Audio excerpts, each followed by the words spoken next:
So, in this part, we're going to talk about, you're going to help the artist. You're going to talk to the artist. What can the artist do to be better in 2016? What can we do from your experience? Okay. Your insights. First of all, there are two types of artists in my opinion. There's the commercial artist that goes strictly for commercial projects, and then there is the community artist. Okay. That has more of a foothold on the inner city or the urban vibe. I like it. So there are two. I'm going to go with the commercial artist first, because I straddle the fence and I do both kinds of projects. So for a commercial artist, the first thing that you must strive to get is an agent to represent you. Know something about legalese so that when a contract is presented to you, you know exactly what percentages you're entitled to.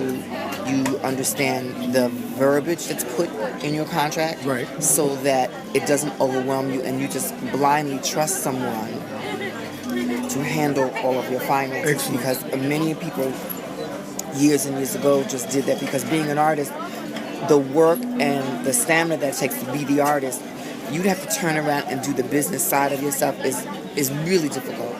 And somewhere along the line, you're going to be challenged to have to do that. But the more you take the time to know the business side of yourself, the better you are at knowing the business of show. It's not show business, it's the business of show. It is not show business, it is the business of the show. That is what you must understand at the commercial side and at the community side.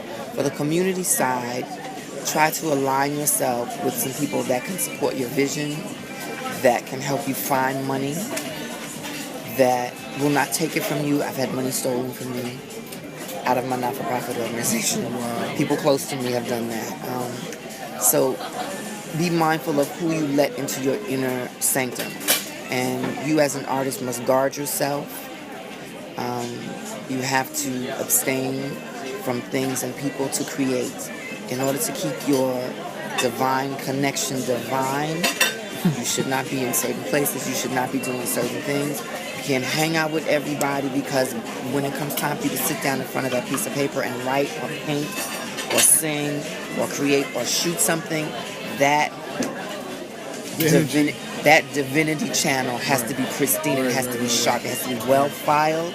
And the only way you do that is you work the muscle like you're at the gym. And it's like your bicep. The more you use it, the bigger it gets. I feel that.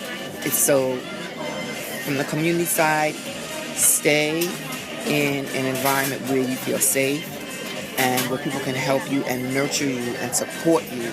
You need all kinds of support on the not-for-profit side if you can get that. On the community side, get an agent to help represent you, because while you're doing the work, it's too hard for you to do the work and then look for the work at the same time. There is someone's specific job that finds the work for you and you do the work.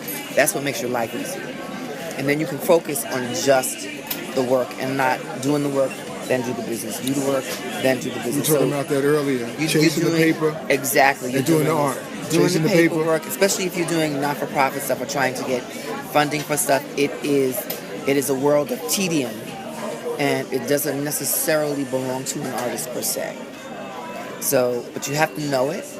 You got to learn it as much as you can without letting it consume your visions and consuming your art itself. That affects the energy too. It affects everything.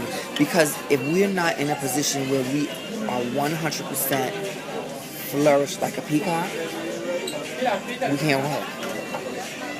You know what I mean? You learn how to push yourself through. But when you turn around and look in hindsight, could I have done this better if I was not bogged down with A, B, C, D? And the answer would be absolutely yes. That's an excellent point. Excellent point. You know, but you have to persevere. Like I said, when I need to persevere, I look at, I go back to my ancestry. I go back to Harriet Tubman. I go back to Nat Turner. I go back to Martin Luther King. I go back to Marcus. I go back to Sojourner.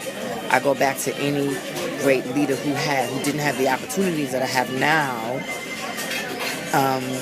but persevered and made a way for me to do what it is I'm doing. So when I feel like I can't get all of it done, I look at people that had to do much harder things than I did. And when I was in New Orleans for the third time, last year, I got a chance to go on a swamp tour. And as many times as I'd been to New Orleans, I'd never been in the swamp before. And it just, first of all, it's a beautiful place, but it is no place for a human being to have to be. So it let me know how courageous our ancestors were just to have to deal with that. And if they could deal with that, what must their life have been like on the plantation to want to escape by way of a swamp? So when I'm tired, and when I feel like I don't want to work, and I don't want to choreograph, and I don't want to make a phone call, and I don't want to send an email, and I don't want to go on Facebook, and I don't want to do all these things, I think about the swamp. I see. Think about the swamp. I think about the swamp, and I pull myself together and say thank you that I didn't have to do that. I think about the Amistad. I think about Ma'af. I think about the door of no return in different parts of Africa. So I get it together. Think about the swamp. Think about the swamp. We're out. We're out.